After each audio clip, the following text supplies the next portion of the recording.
নিয়মিত ধর্ষণ করত তার সৎ বাবা আশরাফ। ধর্ষণের অভিযোগে বাবাকে আটক করে পুলিশের হাতে তুলে দিয়েছে গ্রামবাসী। 4 বছরের মেয়েকে ধর্ষণের অভিযোগে বাবাকে গ্রেপ্তার করেছে পুলিশ। আল্লাহর নামে করলাম শুরু, বলবো আমি আজ, নিজ কন্যাকেই দর্শন করে নেই কো বাবার লাজ। কোন জমানায় বাস করি ভাই বলা বড় দায়, বাপের কাছেও নিজের মেয়ে নিরাপদে নাই। এমন বাবাও আছে আজ মানিকগঞ্জে বাস, 7 বছরের শিশুর সঙ্গে করছে সর্বনাশ।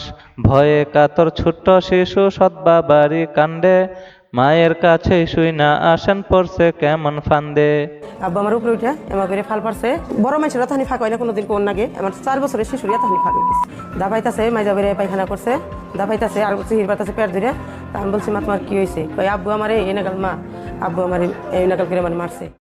4 মাসের ধর্ষণেরই আধার কালো থাবা, নিজের বাবাই হইল আবার গর্ভের শিশুর বাবা। কেমনে সইবে বলো দেখলে এমনই কাণ্ড, গর্ভপাতে শিশুর প্রাণনাশ করলো এই পাষণ্ড। মেয়ের গর্ভে বাবার সন্তান, এরপর জোরপূর্বক 5 মাসের সন্তানকে গর্ভপাত করে নর্দমায় ফেলে দেয়া, স্ত্রীর সাথে বিবাদ করে তাকে ঘর থেকে বের করে দেন। এরপর মাহিন ঘরে একা থাকা কিশোরী মেয়ের উপর শুরু হয় নিয়মিত শারীরিক ও যৌন নির্যাতন। মা ছাড়া আরেক মেয়ে মুন্সিগঞ্জের পরে, বাবার হাতে ধর্ষিতা হয় 21 দিন ধরে। মা ছাড়া এই ছোট্ট শিশুর 13 বছর মাত্র, ভণ্ড বাবা বানাই নিল লালসারি পাত্র। মেয়েকে নিজ ঘরে একাধিকবার ধর্ষণের অভিযোগে বাবাকে আটক করেছে পুলিশ। হাটলক্ষ্মীগঞ্জ এলাকায় একটি ভাড়াটিয়া বাসায় চলে আসেন বাবা স্বপন। সেই ভাড়াটিয়া বাসায় প্রতিরাতে নিয়মিত মেয়েকে ধর্ষণ করতেন স্বপন।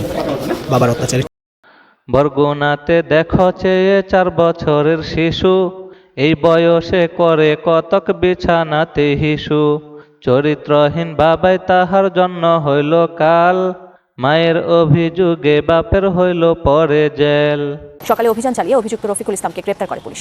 শিশুটিকে বরগুনা জেনারেল হাসপাতালে ভর্তি করা হয়েছে। টিম রাতভর অভিযান পরিচালনা করে তাকে গ্রেপ্তার করতে সক্ষম হয়েছে। আরেক নারী লাইভে এসে করলো অভিযোগ, ক্লাস 6 থেকে বাবা তারে করছে শুধু ভোগ। বাবাই যদি ভোগের পণ্য বানায় রাখে ঘরে, মায়ের জাতি নিরাপদে থাকবে কিসের ভরে। কোন জমানায় বাস করি ভাই বলা বড় দায়, বাপের কাছেও নিজের মেয়ে নিরাপদে নাই। আপনাদেরও কাছে আমি প্রশ্ন রাখলাম ভাই, মহামারীর থেকে দেশ বাঁচানোর কি উপায়? মহামারীর থেকে দেশ বাঁচানোর কি উপায়?